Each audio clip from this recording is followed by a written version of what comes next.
Nothing says fall like warm, comforting flavors. This sautéed butternut squash with brown butter is the perfect side dish for the season.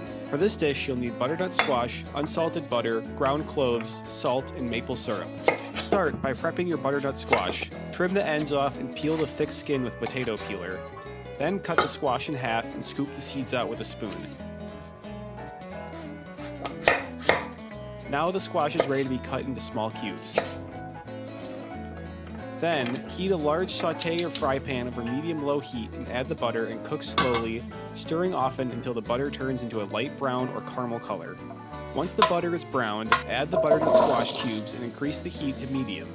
Sauté the squash with the salt and cloves for 12 to 15 minutes, stirring occasionally until it becomes tender and slightly browned. Finally, add the maple syrup. Cook for another minute, stirring until the squash is evenly coated.